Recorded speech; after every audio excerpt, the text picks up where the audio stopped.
Welcome to Burlap Teachers. Enjoy the video.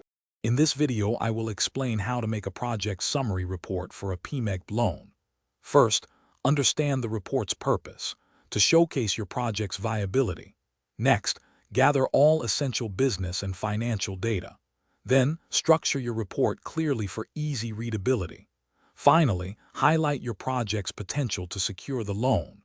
This guide will help you present a compelling case to the lending institution, ensuring all key aspects are covered effectively. Your report should begin with an executive summary, offering a brief overview of your entire project.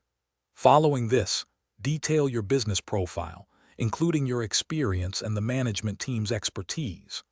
Clearly describe your proposed project, outlining its activities, products, or services.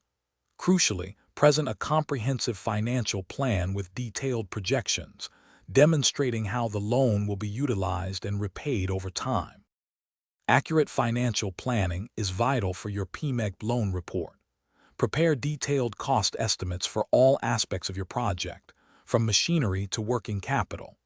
Project your sales and revenue for at least 3 to 5 years, showing realistic growth. Calculate your break-even point to demonstrate when your business becomes profitable. Most importantly, clearly show your capacity to repay the loan, assuring lenders of your financial responsibility. To create a strong PMEG project summary report, always ensure all information is accurate and consistent across sections. Use clear, concise language, avoiding jargon where possible, to make it easily understandable. Proofread your entire report meticulously for any grammatical errors or omissions before submission. If you encounter challenges, do not hesitate to seek expert advice from consultants or financial advisors to strengthen your application.